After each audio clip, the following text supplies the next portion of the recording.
les ingénieurs et chercheurs du monde entier se sont lancés un défi. Et pas n'importe lequel.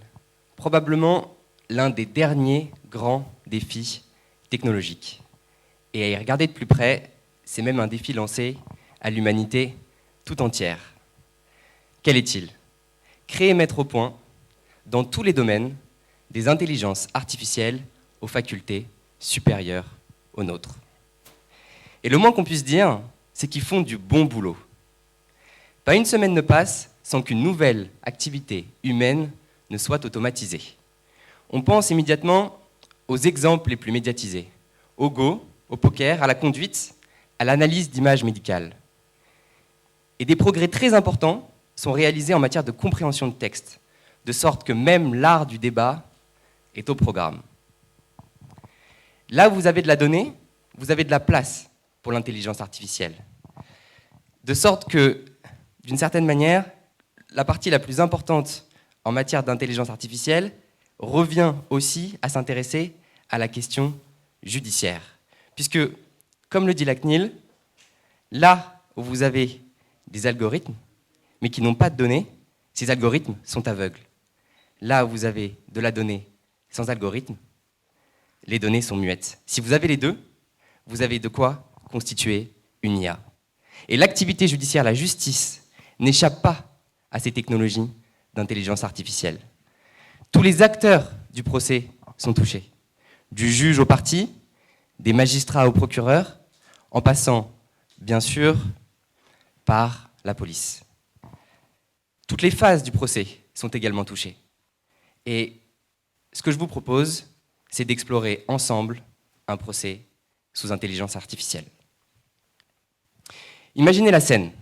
Un groupe d'amis s'est donné rendez-vous en ville pour fêter le Nouvel An. La place est noire de monde et il est presque minuit. À 2 pas du groupe d'amis, des échanges furtifs mais répétés ont lieu.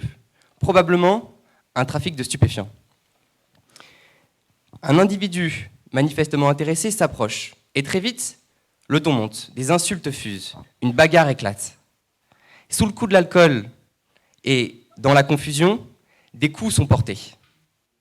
Les forces de l'ordre interviennent, tout le monde se disperse, notre homme prend la fuite, une personne reste à terre, ensanglantée. Toute la question est de savoir si sa fuite lui permettra d'échapper à son destin judiciaire. Une enquête est ouverte et on cherche à identifier l'agresseur. Les images des caméras de vidéosurveillance sont analysées. Malheureusement, elles ne sont pas directement exploitables. On ne parvient pas à saisir le visage de l'agresseur et on ne voit pas nettement d'où les coups sont venus. Mais les enquêteurs disposent d'un outil d'intelligence artificielle qui va faire la différence. Il leur permet d'analyser les mouvements des personnes présentes au moment des faits et de reconstituer leurs déplacements. Le comportement d'un homme se détache et à plus de 90%, il apparaît que c'est lui qui a porté les coups. Sur les images, on voit qu'il porte un blouson vert. Reste à savoir à qui il appartient. Des prélèvements ADN sont réalisés sur la victime et l'analyse classique, qui consiste à comparer l'ADN prélevé aux ADN enregistrés dans un fichier dédié, ne donne rien. Il n'y a pas de correspondance. Mais les enquêteurs disposent là encore d'une technique qui va faire la différence. Le portrait robot génétique. C'est une sorte de photographie probabiliste de la personne qui fait apparaître certaines caractéristiques physiques. La couleur de sa peau, de ses yeux, la couleur de ses cheveux et même son origine biogéographique. Dans notre affaire, il apparaît que c'est un homme blanc, aux cheveux châtains, aux yeux marrons, et détail d'importance, avec une fossette au menton et les oreilles légèrement décollées. Et si quelqu'un dans la salle se reconnaît, qu'il se dénonce immédiatement, ça fera avancer l'enquête plus vite.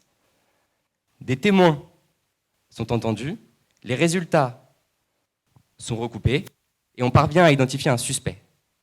Et lors de son arrestation, on retrouve le blouson vert, de sorte que c'est notre homme. Des faits de violence volontaire aggravée lui sont reprochés. La victime est à l'hôpital dans un état grave et il encourt jusqu'à 5 ans de prison. puis notre homme est présenté à un juge qui doit statuer sur son sort le temps que son procès s'ouvre. Et schématiquement, il y a deux grandes possibilités. Soit le placer en détention, le temps que son procès s'ouvre, soit le maintenir en liberté. Et il faut bien voir que cette décision peut avoir des conséquences graves sur la personne poursuivie, parce que si elle est placée en détention, elle peut perdre son travail, elle peut perdre son logement et être en délicatesse vis-à-vis de la garde de ses enfants. Et en même temps, cette décision peut prémunir la société contre un individu dangereux et sauvegarder la sécurité publique. Alors, sur quels critères prendre une telle décision ? Selon les systèmes juridiques, les conditions diffèrent. Mais il y a au moins deux grands aspects à considérer. D'une part, le risque que la personne commette une nouvelle infraction, et d'autre part, le risque qu'elle ne se présente pas à son procès.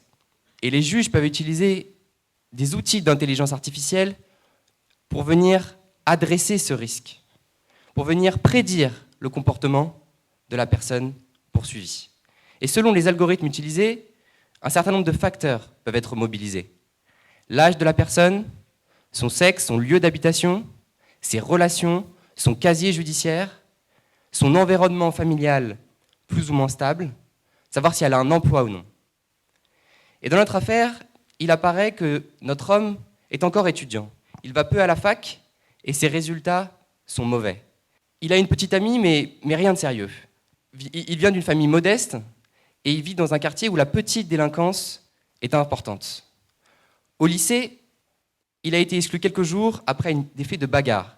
Et il a été mêlé à un trafic de stupéfiants, mais faute de preuves, il n'a pas été inquiété. En revanche, les personnes qui, elles, ont été inquiétées et condamnées pour ce trafic font toujours partie de ces relations. Ces analyses de sang et d'urine ont montré la présence de THC et bien sûr, le soir de l'altercation, il a pris la fuite. L'algorithme fixe à plus de 70% les chances qu'il commette une nouvelle infraction et qu'il ne se présente pas à son procès. Et son avocat cherche à combattre ces résultats qui sont défavorables à son client. Il invoque le principe du droit au procès équitable, à l'égalité des armes. Il veut connaître les facteurs utilisés. Il veut connaître leur pondération et la base de données sur laquelle l'algorithme a effectué sa phase d'apprentissage. Mais l'algorithme en question, c'est un algorithme propriétaire et l'accès qui lui est donné est très limité. Cet algorithme est simplement donné en licence à la juridiction, de sorte que son architecture relève du secret des affaires. Et face à cette impasse, son avocat ne désarme pas et il produit les résultats de son propre algorithme, cette fois de justice prédictive. Il cherche à peser sur la décision du juge. Et il parvient à montrer que sur les 15 dernières années, et pour des faits similaires, la majorité des décisions a retenu le maintien en liberté. De sorte que l'arène judiciaire devient le cadre d'un duel algorithmique. Et dans ces circonstances, l'appréciation que le juge porte personnellement sur l'affaire reprend toute sa vigueur. Sur cette base, la décision tombe, l'homme est placé en détention, de sorte qu'on ne saura jamais si les prédictions comportementales qui étaient les siennes étaient justes ou non.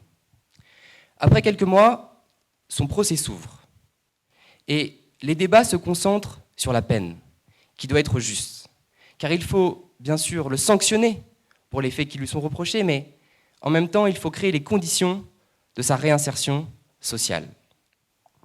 C'est la raison pour laquelle la plupart des systèmes juridiques connaissent un principe d'individualisation des peines, qui leur permet de prendre en compte, d'une part, les circonstances de l'affaire, et d'autre part, la personnalité de l'auteur pour fixer une peine. Et il faut bien voir que l'infraction polarise la personne poursuivie, au sens où elle est vue à travers le prisme des faits qui lui sont reprochés. Un vol donne l'image d'un voleur, une agression, celle d'un agresseur. Et tout l'enjeu pour son avocat, finalement, c'est de faire émerger une autre image, celle d'un ami, d'un frère, d'un fils. Montrer que notre homme n'est pas réductible à l'agresseur qu'il fut le temps d'une nuit, un 31 décembre. Et habituellement, pour se faire une image aussi précise que possible de la personnalité de l'auteur, on écoute les questions du juge, les réponses qui sont données, les témoignages, on écoute les résultats de l'expertise sur le profil psychologique, les remarques du procureur et son réquisitoire, celles des avocats et leur plaidoirie. Mais les technologies d'intelligence artificielle redistribuent les cartes. Ce n'est pas tant la personnalité de l'auteur qui est analysée, mais celle de son double informationnel, au sens où l'individu n'est que ce que les données collectées sur lui disent de lui, une fois mises en résonance algorithmique avec celles des autres prévenus dans d'autres procès. Vous connaissez l'expression « être au mauvais endroit au mauvais moment ». Avec l'IA, cette expression prend une portée différente. L'endroit et le moment sont déjà là, enfouis dans notre passé, dans nos relations, dans notre environnement, prêts à parler si la récurrence statistique et les corrélations le permettent. Dans notre affaire, les données disponibles sur notre homme, navigation web, activité sur les réseaux, environnement physique et numérique, donnent l'image et le profil d'un individu peu stable, peu fiable, capable d'une certaine propension pour la violence, d'une certaine défiance vis-à-vis de l'autorité. Et sur cette base notamment, la décision est rendue, il est condamné à de la prison ferme. Les excuses prononcées à l'audience et les regrets qui semblaient sincères n'ont pas pesé lourd face aux prédictions algorithmiques, toutes drapées qu'elles sont, de leur manteau d'objectivité. Alors, un tel procès est-il possible ? En France, la loi ne permet pas de prendre en compte des analyses prédictives pour rendre une décision de justice. Mais aux États-Unis, ces analyses sont monnaie courante. Avec les technologies d'IA, tout l'enjeu est qu'elles servent le bien commun. Et en matière de justice, on a besoin des juges, des procureurs, des avocats, mais aussi des ingénieurs, et donc de vous. Et si vous le décidez, ça peut être votre défi, notre défi. Je vous remercie.